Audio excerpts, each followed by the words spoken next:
Larga noche en el Poder Legislativo a nivel nacional. Se aprobó el proyecto presupuestal para 2020 con, pues, algunas oposiciones, algunos votos en contra de la oposición, pero al final ve la luz el presupuesto 2020. Lo vamos a platicar, vamos a analizar lo que supone esta aprobación.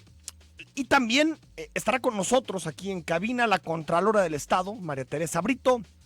Muchísimos temas que platicar con la Contralora. Hay muchas causas, muchos elementos, investigaciones que se originaron en la Contraloría. El caso Cruces inicia en la Contraloría.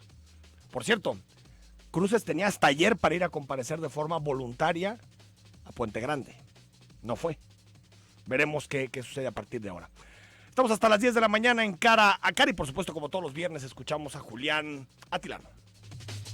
En esta mesa dialogan todas las ideas, se genera la noticia y se dicen las cosas. Cara a Cara, la información clara y precisa, en voz de sus protagonistas. Cara a Cara, con Enrique Tusain.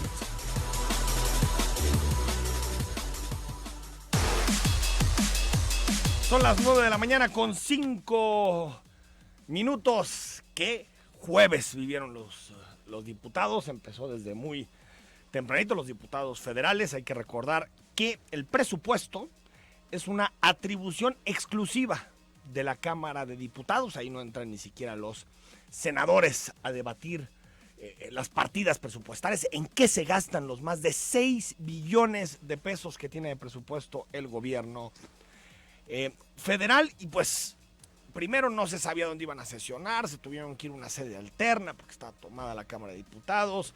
Después se iba avanzando, por ahí de media tarde nos enteramos de un primer proyecto de dictamen. Al final se aprueba con 321 votos a favor, 78 en contra, 6.107.733 millones de pesos, que va a ser el gasto para 2020 que proyecta la administración de Andrés Manuel López Obrador. En la discusión, los legisladores de Morena, PT y Encuentro Social, los que fueron en la coalición del presidente en la pasada elección, defendieron la distribución del paquete, mientras que los legisladores del PRD, de Movimiento Ciudadano y del PRI coincidieron en catalogar el gasto para 2020 como clientelar y electorero. Quiero platicar con la que es coordinadora de los diputados y las diputadas del Partido de la Revolución Democrática, con Verónica Juárez. Diputada, muy buenos días. Hola, muy buenos días, Enrique, con el gusto de saludarte a ti y a todo tu auditorio. Ayer aprobaron el presupuesto ya a altas horas de la noche, diputada. Ya ahora, hace apenas un par de horas, poco más de un par de horas, se aprobó el presupuesto, fue aprobado por la mayoría, encabezados por Morena y sus aliados, y finalmente quienes asistimos por parte de la oposición, como es Movimiento Ciudadano, el PRI y nosotros desde el PRD, votamos, como bien dices, en contra el presupuesto por considerar que es un presupuesto clientelar, que es un presupuesto electorero. Decía yo ayer en mi intervención que es un presupuesto centralista y que me llama mucho la atención tu comentario, que es muy certero, cuando se dice que quienes tienen las facultades, las únicas facultades para aprobar el presupuesto es la Cámara de Diputados. Eso es finalmente lo que está establecido en la ley, es nuestra responsabilidad. Pero lo que hemos observado es que el verdadero legislador de Morena es Andrés Manuel López Obrador. Y en ese sentido, pues es él el que definió este presupuesto. Ahora, diputada, ¿qué pasó? Porque uno saca cuentas, 321 votos a favor, 78 en contra, pues faltan 100 diputados. Bueno, ahí el PAN Acción Nacional determinó el día de ayer no asistir, tiene algunas razones con las que nosotros podemos coincidir. Nosotros, por supuesto que reprobamos el operativo que se implementó para poder sesionar, el estar en una sede alterna, pues claro que no nos gusta. Nosotros quisiéramos estar sesionando en la sede de la Cámara de Diputados, que ahora está tomada, que tuvimos un dictamen por la tarde, poco tiempo para su análisis, y que finalmente se aprobó. Pero nosotros como PRD no fueron a votar ayer. Ir a votar y a exteriorizar nuestras razones de por qué estábamos en contra, y el PAN definió no asistir. Ahora, en ese mismo sentido, diputada, que digamos que nace mal el presupuesto, solamente Morena y sus aliados lo aprueban, el PAN no va, se tiene que sesionar en una sede alterna, como algunas cuestiones que han venido pasando en las últimas semanas, como la elección de la titular de la Comisión Nacional de Derechos Humanos. Pues parece que por lo menos el proyecto presupuestal para 2020 comienza con el pie izquierdo, ¿no? Sí, totalmente de acuerdo. Tenemos un presupuesto que te decía yo que se constituyó en Palacio Nacional. Nosotros comentábamos con quienes se manifiestan en la Cámara de Diputados que donde deberían de tomar es precisamente la sede del Ejecutivo, y empieza mal porque los recursos que se destinan en el PET esencialmente son para los proyectos prioritarios de Andrés Manuel López Obrador. Vemos una serie, muchos recursos para el Tren Maya, vemos recursos para lo que tiene que ver el aeropuerto de Santa Lucía, vemos cómo se están implementando programas de entrega de dinero directamente, en donde no contamos con un padrón siquiera para saber a quiénes se les está entregando, y lo que nos parece más que nada es que es un asunto asistencialista, porque con entregar el dinero a la gente directamente no se está garantizando que en realidad cuenten con los servicios necesarios y que puedan garantizar sus derechos. Ahora, déjame decirte, sí. Perdón. Sí. Bueno, te quería comentar que a partir de la propuesta del proyecto que envió el Ejecutivo a la Cámara de Diputados, pues tuvimos una serie de reuniones, de reflexiones, y los únicos cambios sustanciales que existieron cuando hablabas de estos 6 billones de pesos y que esencialmente se destinaban para, como ya te decía, para los programas Andrés Manuel López Obrador, del presidente, nos encontramos en que en el transcurso de que se aprobó la ley de ingresos, solo hubo una ampliación de 11,000 millones de pesos. Y aparte, en los trabajos que se hizo en la Comisión de Presupuesto, hubo una reasignación de 12,000 millones de pesos. ¿Qué cifra significa esta? Es que el único cambio que existió en el presupuesto fue de la cantidad de 23,587 de los 6 billones de pesos. Exactamente. Se está usando el punto 0,3%. 0,02%, 3%, es decir, apenas unas milésimas. Es decir, no se le movió ni una coma al proyecto presupuestal presidencial. Nada, absolutamente. Ahora, sobre el caso, viene el tema de los órganos autónomos. Hay una reducción muy importante, ¿no? A los órganos autónomos, en particular al INE, ¿no? Sí, déjame decirte que de estos 11,000 millones fueron de la ampliación que se dio en la discusión de la ley de ingresos. De los otros 12,000, gran parte de lo que corresponde tiene que ver con los órganos autónomos. Hubo una disminución de 4,182 millones de pesos, en donde el más afectado resultó sobre el Instituto Nacional Electoral. Y la Fiscalía también, ¿eh? Sí, también la Fiscalía General de la República. Hay un decremento en el Instituto Nacional Electoral de 1,071 millones de pesos. Ahora, diputada, pero no está, digamos, no es correcto canalizar algunos recursos que iban a órganos autónomos, a engrosar grandes burocracias, por ejemplo, a bienestar, que es la parte del gasto que más gana recursos en este 2020, más de 8,000 millones de pesos extras. Sí, mira, en ese sentido nosotros inclusive hay una queja presentada y ya hay una investigación en el Instituto Nacional Electoral, y que ha solicitado ya información a la Auditoría Superior de la Federación, entre otras instituciones, en donde nosotros denunciamos que existen más de 18,000 servidores de la nación y déjame decirte que la nómina de los servidores de la nación asciende a 3.200 millones de pesos. Solamente el pagar a los que están repartiendo el dinero en todos lados. Esa es la nueva burocracia que se encuentra en bienestar.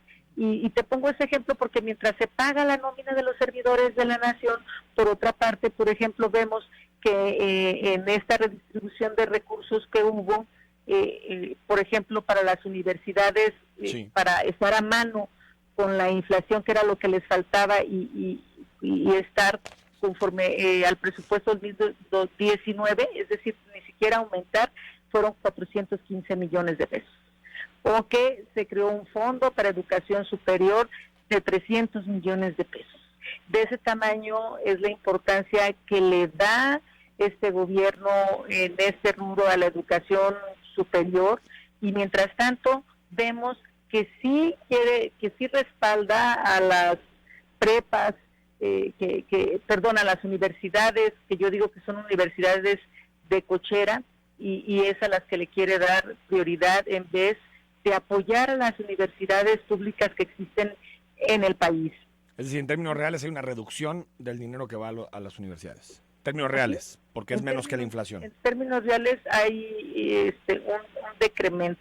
Ellos estaban solicitando en un principio 12.500 millones de pesos, la NUES, luego hicieron reformularon su propuesta. En días pasados que en la Jucopo los recibimos, estaban solicitando 2.500 millones de pesos, y bueno, la respuesta del gobierno es darles un poco menos de 1.000 millones de pesos, ojo, para todas las universidades y para todo un año. Dos temas, coordinadora, para despedirte. ¿Cómo acaba Jalisco? ¿El recorte de los 3.500 millones de pesos así quedó? Pues sí, mira, vamos a poder observar en los próximos días algunos cambios a partir de lo que acabamos de votar. ¿Por qué? Porque de esos 23.587 millones que se redistribuyeron, eso es para todo. Esos fueron todos los movimientos. Y entonces, de ahí hay alrededor de 7.000 millones de pesos que van para estados y municipios a través de participaciones federales. No, pues poquito, entonces, ¿no? Vamos a esperar a que corra la fórmula para ver cuánto es lo que le corresponde. Pero de que va a recibir Jalisco menos recursos, ese ya es un estar encantado, menos ¿no? recursos, así es. En mi opinión, no va a alcanzar ni siquiera lo que tuvimos en el año anterior, porque todavía, si tomamos en cuenta lo de la inflación, estaríamos todavía sin recibir alrededor de 3.000 millones de pesos. ¿UDG también? La Universidad de Guadalajara también, pero en el ramo de educación para Jalisco hay un decremento del 0.7%. Puede cambiar cualquier cosa a partir de estos programas que te estoy comentando o estas modificaciones que hubo, pero van a ser menos que simbólicas. Diputada Verónica Juárez, coordinadora de las diputadas y los diputados del PRD, gracias por estos minutos. No, muchas gracias a ti, yo siempre atenta y a la orden. Un saludo. Muchas gracias. Nuevamente a tu auditorio. Ahí está. A las 4 de la mañana se aprobó el presupuesto 2020, que paradójicamente es el segundo presupuesto en la historia democrática del país en donde hay división de opiniones. Casi siempre los presupuestos se han aprobado en México con un 80, 85, 90% de apoyo parlamentario. En este caso estamos hablando de 321 votos de 500, es decir, se aprobó apenas con la mayoría requerida para que empiece a operar a partir del próximo año. 9 de la mañana con 18 minutos, al corte y entrevista con la Contralora.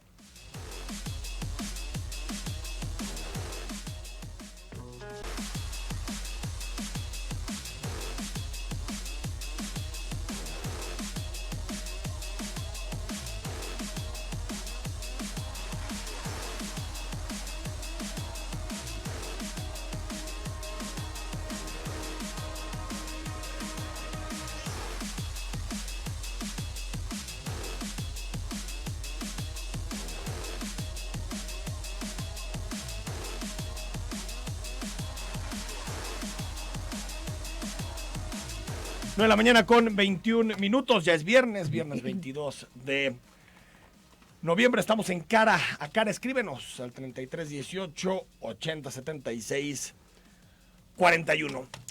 Durante muchos años la Contraloría jugaba un papel, yo digamos, podría definirlo como testimonial de lo que sucedía en la vida pública en Jalisco, pero ya desde hace unos 2 o 3 años, María Teresa Brito, pues la Contraloría está ahí en muchísimos de los temas que están relacionados con posibles o presuntas irregularidades en el sector público. Contralora, ¿cómo estás? Buenos días, encantada de estar aquí. Y sí, efectivamente, es que ya estamos hablando de un encaje distinto que nos provee el Sistema Estatal Anticorrupción. Quienes integramos el comité coordinador de ese sistema, ya no podemos quedarnos a la saga del camino, ya tenemos que participar y hacerlo activamente. Aquí la magia es que entendamos y trabajemos coordinadamente. Eso nos va a dar un trabajo colegiado más importante y unos resultados más interesantes que ofrecer a la ciudadanía. Para eso es sistema. Para eso es sistema. Por eso se llama así. Porque las leyes ahí estaban y las instancias ahí estaban. Lo que hizo la ley del sistema estatal y bueno, en un federalismo participativo, el sistema nacional, lo que hizo es decir, siéntense en la misma mesa y pónganse a trabajar. Cada uno con sus atribuciones, en su ámbito de competencia, con respeto, insisto, un trabajo colegiado, respetuoso y propositivo. Hay temas más importantes que hablar, Contralora, que la grilla, pero ¿sí ha leído los artículos que se han publicado sobre el sistema anticorrupción estos días? He leído algunos artículos. El lunes escribió Jorge Narro y dijo que el sistema está controlado por el gobernador y por Raúl Padilla. Después le respondió David Gómez Álvarez diciendo que no. Después también escribió Gabriel Torres para decir que es un problema de disputa entre universidades. ¿Esto le ayuda al sistema, Contralor? Para nada le ayuda al sistema. Estos debates para nada le ayuda al sistema. Yo me interesa contestar de una manera institucional. Voy a platicar una anécdota. Tuvimos una reunión con el señor gobernador. Estuvimos platicando con él. ¿Cuándo? ¿Qué será? Hace unas 3 semanas, 4 semanas. ¿Todos los integrantes del sistema? No todos los integrantes, pero la mayoría estuvimos sentados platicando con el gobernador y él nos alentaba a eso precisamente. Independientemente de cualquier debate, y se respeta, cualquier manifestación en torno a cómo hemos ido creciendo como sistema, el gobernador decía, miren, cada uno de ustedes son instancias sólidas, que tienen perfectamente claras sus atribuciones dentro de la ley que les corresponde.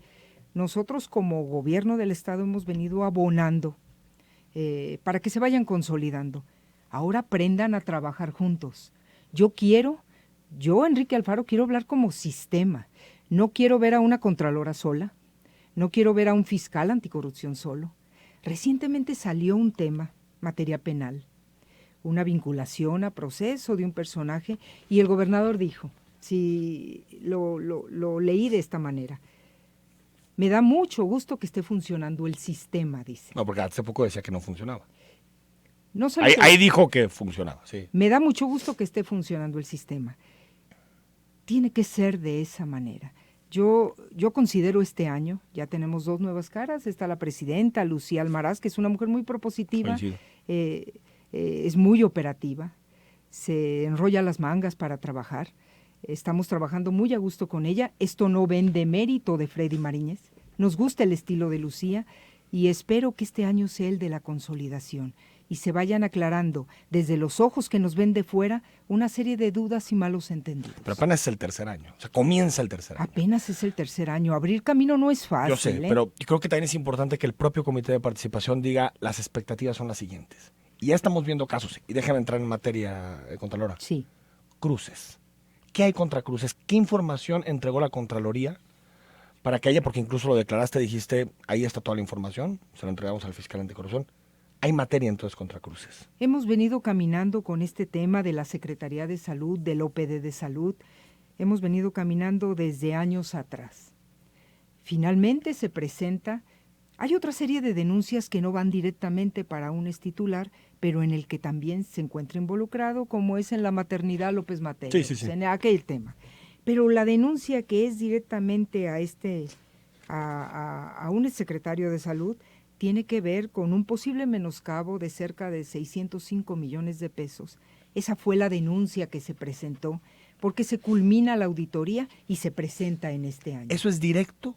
de Cruces. Eso es directo a un exsecretario de Salud. O sea, es achacable a Antonio Cruces. 605 millones de pesos en posibles irregularidades. En posibles irregularidades, ya habíamos hecho algunas declaraciones ante ustedes, los medios de comunicación, en otros años, que tenía que ver con situaciones de un mal registro de pasivos, unos estados financieros que no correspondían a lo que establece y de manera obligatoria la Ley de Contabilidad Gubernamental, medicamentos caducos, contratación de proveedores con producto no entregado, fianzas que no fueron actualizadas, una serie de situaciones que en suma, si proceden, estamos hablando de esa cantidad.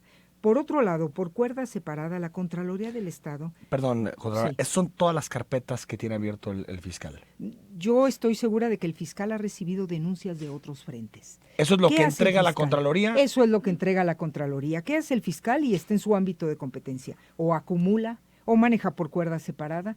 Sí, porque entiendo que la primera que se presentó tiene que ver específicamente con la contratación de una asesoría fiscal a sobreprecio o a presunto sobreprecio. El fiscal anticorrupción tiene, por lo menos, él lo habrá expresado y así, 5 carpetas de investigación en torno a ese tema del sector salud. Y la Contraloría presenta un tema, y estoy hablando de 605 millones de pesos, por cuerda separada y de acuerdo a lo que es el Sistema Nacional de Fiscalización, en que la Contraloría tiene que coadyuvar con la Secretaría de la Función Pública y con la Auditoría Superior de la Federación. Estamos llevando una serie de procedimientos de responsabilidad con la Secretaría de la Función Pública respecto de la misma área y de los mismos personajes por un monto de 356 millones de pesos. Secretaría de la Función Pública. En ese mismo tenor, estamos manejando pliegos resarcitorios y dictámenes técnicos de responsabilidad. Allá le dan otras denominaciones y bueno, nos coordinamos por 1.968 millones con la Auditoría Superior de la Federación. Sí. La Contraloría debe de ser muy cuidadosa, porque si incurro en omisiones para atender esos procedimientos que radican allá y que piden información aquí en Jalisco, entonces también la responsabilidad es conjunta de la Contralora directamente. Yo hago mi sumatoria entonces de estas 3 cantidades que le doy y el tema de salud es preocupante.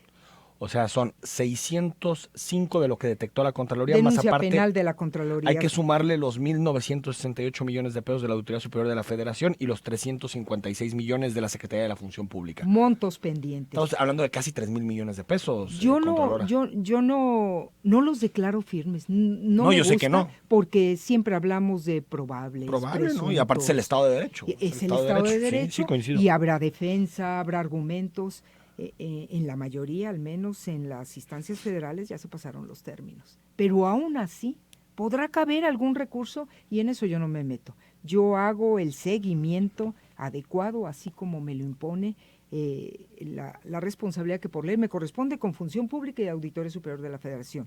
No se diga aquí la corresponsabilidad que tengo con el fiscal anticorrupción de llevar a buen fin esas carpetas que él integra. En estas 2 cifras que me das, 1.968 millones de parte de la Auditoría Superior de la Federación y los 356 de la Secretaría de la Función Pública, ¿a quién le toca iniciar procedimientos?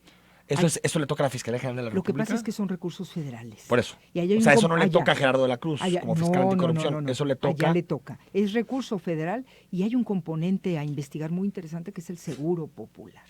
Ese es el componente que se lleva más recursos para analizar de esta dependencia, de este sector.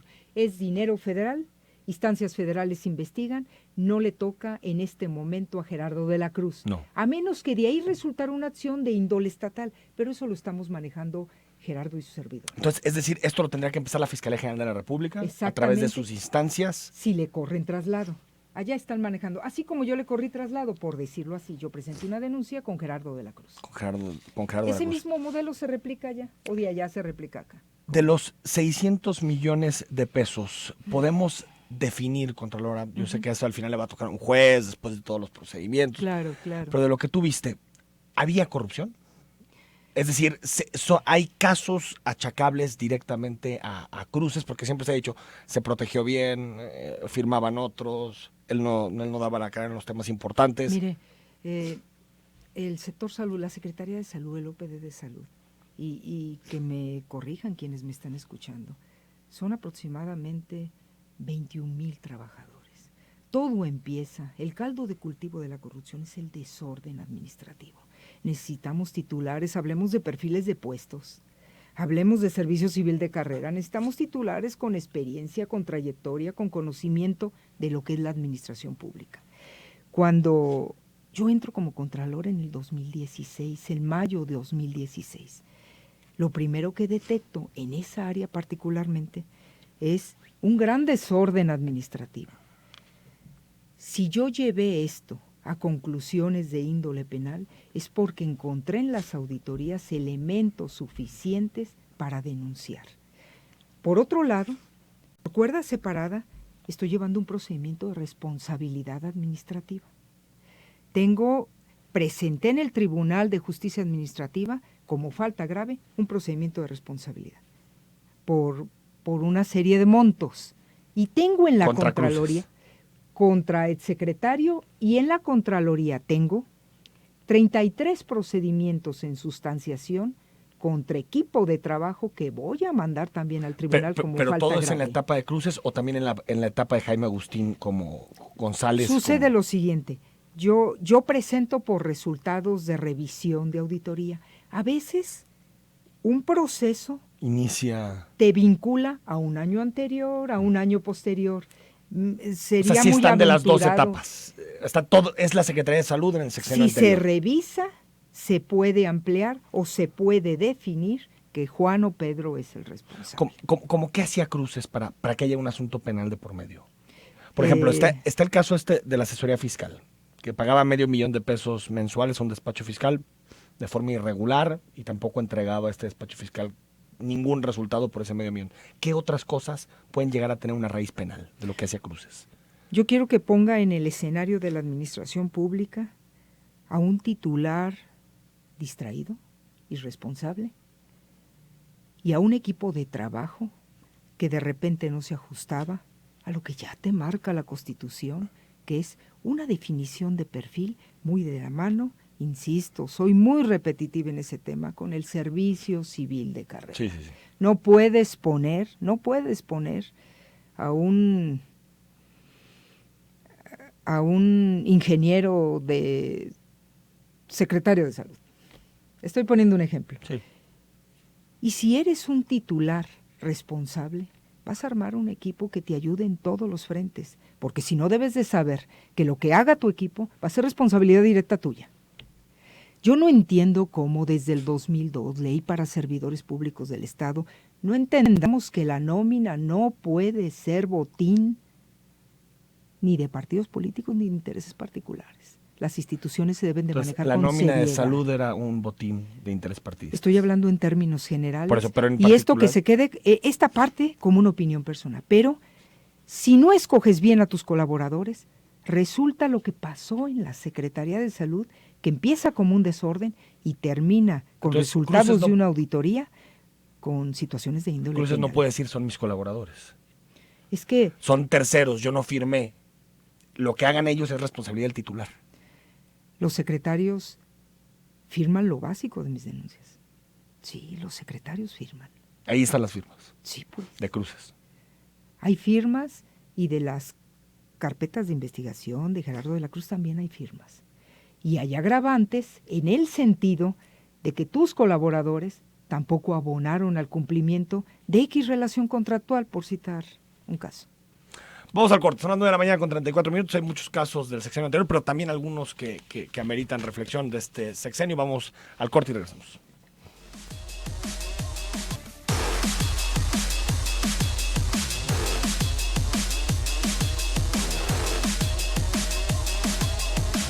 Son las 9 de la mañana con 38 minutos, muchos mensajes, comentarios, gracias por estar en comunicación con nosotros. Estábamos hablando del caso Cruces, donde la Contralora nos dice, hay elementos para proceder y bueno, ahí está, se supone que hasta ayer tenía para comparecer de forma voluntaria Cruces en los juzgados de Puente Grande, no lo hizo, seguramente buscará otra suspensión y como dicen, un amparo y un vaso de agua no se le niega a nadie, entonces va a seguir. Esperemos que haya alguna forma, ¿no? Él tiene sus recursos y va a tener que agotarlos. Pero yo creo que hay que entrar a debatir esta parte, Contralora, muchas veces el amparo ya se utiliza no para proteger a los débiles, sino a quien quiere escapar de la justicia, ¿no? ¿Se da cuenta cómo está hablando del sistema, Poder Judicial? Sí. Se da cuenta cómo hay muchos temas que necesitamos reflexionar, porque de nada sirve que A haga una acción si B no la replica y si C no la comprende. Contralora, a toda máquina terminó la investigación y la parte que le tocaba a la Contraloría. La Contraloría, y yo lo platiqué en su tiempo claramente, la Contraloría terminó la investigación del tema toda máquina del procedimiento de responsabilidad administrativa. Lo fuimos caminando en sus diferentes etapas de acuerdo a lo que marca la Ley General de Responsabilidades. Platiqué que el 7 y el 15 de agosto de este año yo entregué en oficialía de partes del Tribunal de Justicia Administrativa todo lo que tenía que ver con los resultados de ese procedimiento de responsabilidad. Luego surgió la duda y decían, ¿por qué primero el 7 y luego el 15? Porque a veces es en función. Yo tengo 3 días para entregar papeles luego de que comparece el presunto responsable, vamos a decir así.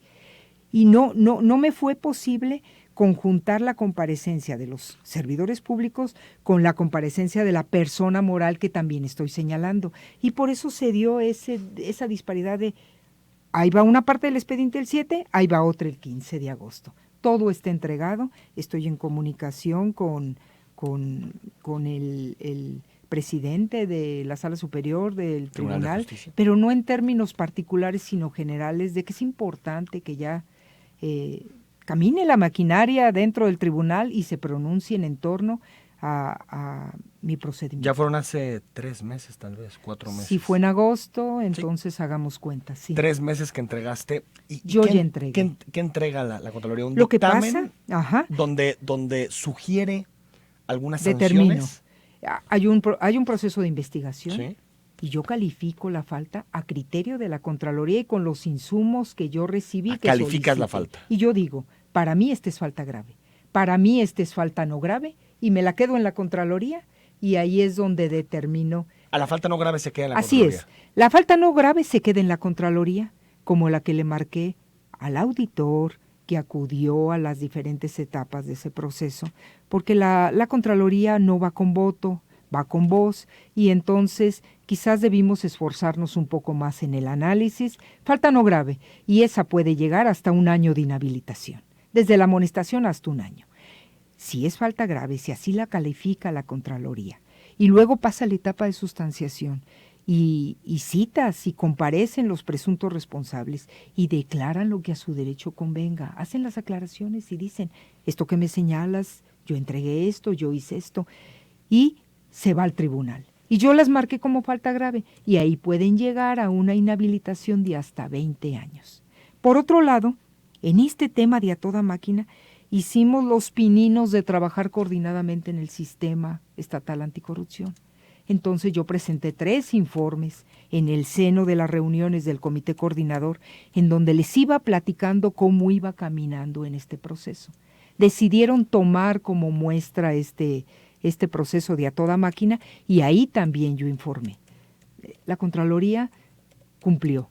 Estamos esperando al tribunal. Ahora, a ver, en ese mismo sentido, Sí, dices, sí. no grave el auditor que llevó... Quise hacer una mención. No, pero entonces, para irlo clarificando y personificando, ¿quiénes cometieron, desde el punto de vista de la Contraloría, faltas graves? ¿Recuerda usted que mencionamos a 2 servidores públicos, a quien en su momento estuvo como responsable con funciones de secretario en esa gran mesa de compras, en el comité de compras o comité de adquisiciones, no se me va la denominación, y al de la unidad de compras. El de la unidad de compras y quien firmó. Y quien firmó el contrato y estuvo como titular dentro de ese proceso. ¿Por qué el que firma la licitación tiene comete una irregularidad grave? Mejor le volteo el comentario.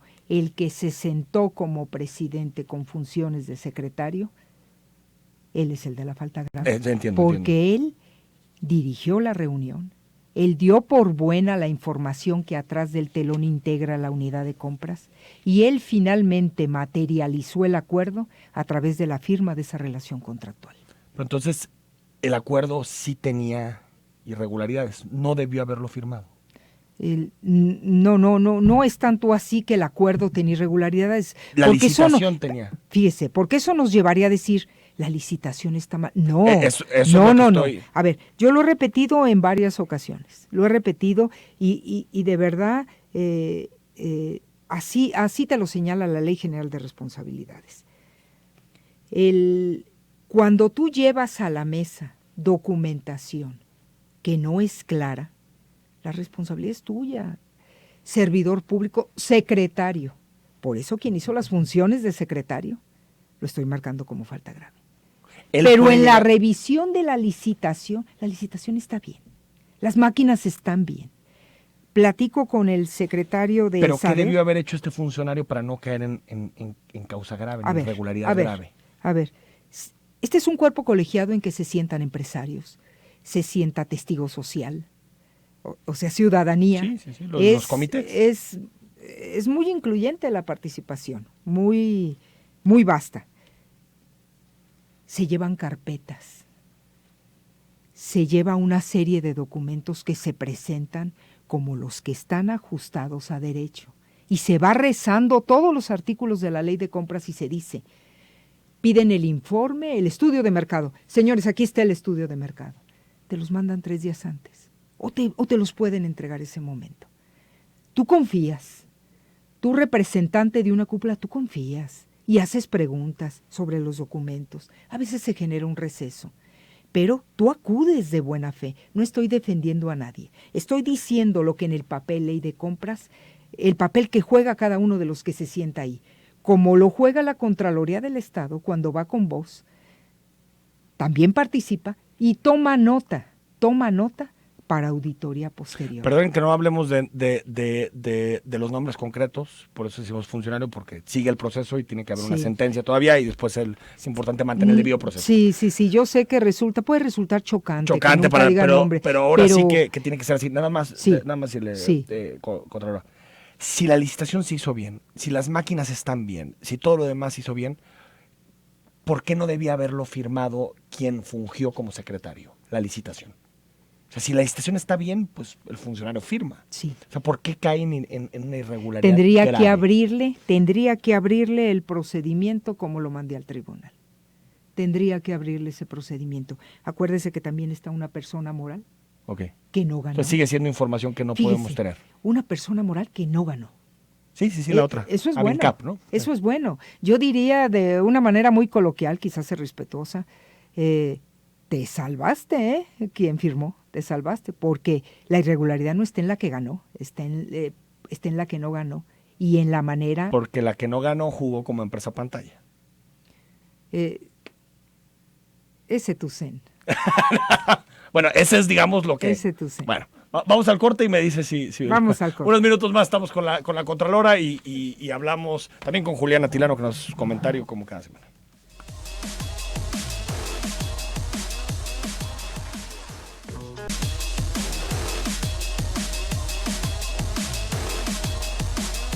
Son las 9 de la mañana con 49 minutos. Estamos en entrevista con la Contralora del Estado, hablando tema salud, hablando tema toda máquina. Y también han surgido nuevas investigaciones, por ejemplo, algunas relacionadas con el dengue, el caso de los insecticidas. Ahorita lo platicamos, también hay algunos mensajes en redes sociales que nos están llegando, preguntas para la Contralora. Pero como cada viernes hablamos con Juliana Tilano. América Latina está... digamos, en momentos de mucha complejidad política, después de Chile, Ecuador, lo que supuso el golpe de Estado en Bolivia, ahora es Colombia, manifestaciones impresionantes contra el presidente Iván Duque. Por ahí entra al tema Julián. Julián, ¿cómo estás? Enrique, buenos días, ¿cómo estás? Bien, adelante. Muchas gracias. Algo está pasando en América Latina.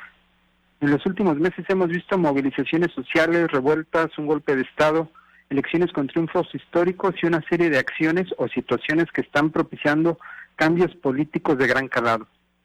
En el intento por responder qué pasa en Latinoamérica, hay quienes buscan patrones y posteriormente construyen metáforas para decir que estamos frente a giros, vueltas o movimientos pendulares. Tratan de comprender a toda la región mediante las mismas categorías.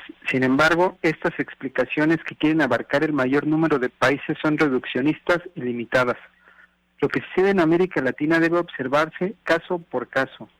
Y aunque a veces pareciera que las poblaciones de varios países se pusieron de acuerdo para salir a las calles, protestar y movilizarse, esto no surgió de generación espontánea. En Argentina, el gobierno de Mauricio Macri llevó al país a la quiebra económica. Bolivia entró en una espiral crítico a partir del desgaste del gobierno y la radicalización de la derecha golpista. En Chile se demostró que una democracia mínima no puede ocultar la desigualdad que generó una constitución neoliberal y autoritaria, mientras que en Colombia el uribismo está llegando a su fin, o eso pareciera. Frente a este escenario, un punto de partida para comprender qué está sucediendo es mediante el agotamiento del modelo neoliberal. De fondo, la carencia de bienestar en su sentido más amplio y de un futuro esperanzador hace que la sociedad se movilice. Si no hay nada que conservar, no hay nada que perder en las calles. Además, las dinámicas de interacción social están cambiando gracias a las redes sociodigitales. Esto aporta sustancialmente en los procesos de movilización. Se reducen costos, se acortan distancias, se transmiten emociones y se construyen subjetividades. En México, la ola de movilizaciones y protestas no está presente. Lo que ocurrió en julio de 2018 fue un cambio social que desahogó a una sociedad que estaba por colapsar. El vendaval autoritario y los escándalos de corrupción habían llegado al límite del exceso. Así que el proyecto de López Obrador logró abanderar las demandas sociales y se convirtió en una alternativa. Aunque la oposición en nuestro país ha dicho que el gobierno de México está en caída libre, la aprobación presidencial muestra una situación favorable para la sociedad mexicana, en el marco de una región altamente movilizada en contra de sus gobiernos o élites políticas. Es decir, la esperanza hacia el actual gobierno no responde únicamente a un anclaje simbólico o perceptivo. También existen condiciones materiales y hechos objetivos que propician un entorno de bienestar. Hay quienes dicen que México debe voltear y ver a los países de la región para no caer en sus mismos problemas. Sin embargo, ¿por qué no pensar que en todo caso son esos países los que deberían voltear y ver a México? Esto no quiere decir que seamos un ejemplo. La violencia e inseguridad siguen siendo alarmantes en nuestro país. Pero, y con esto termino, al observar lo que sucede en varios países de América Latina, en México la estabilidad política y social no es menor, y esto se debe en gran medida a la alternancia política de 2018. Enrique, muchas gracias. Julián, te mando un abrazo, gracias y buen fin de semana. Igualmente, saludos. Gracias, ahí está el comentario de Julián Atilano, como todos los viernes, dándonos un panorama más amplio de los temas políticos. Contralora, Sí. insecticida caduco, a mí me tocó ver, hay que recordar, se aplicó insecticida que había tenido una fecha de caducidad en 2015, en las primeras fumigaciones. Uh-huh. Sin embargo, decía el secretario de Salud, tenemos una autorización de parte de la empresa, que en este caso la empresa es Bayer. A mí me tocó ver el documento, no sé si original, pero aunque sea una copia, en donde sí decía que había una ampliación, tengo entendido hasta 2021, de el uso de insecticida. ¿Ves irregularidades? ¿Se está investigando el tema? No, nosotros, bueno, desde finales de septiembre, nosotros iniciamos una auditoría, la que se inicia una vez al año, con diversos temas, entre ellos el tema de recursos humanos, donde incluso hubo cambio de titular. Lo que queremos hacer es pegarle más a las auditorías preventivas, a las auditorías que nos permiten administrar riesgos, así le llamamos.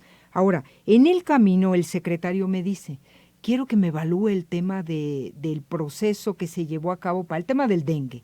Y entonces entramos nosotros tomando en general una serie de manifestaciones del propio secretario, de la titular del OPD de Salud.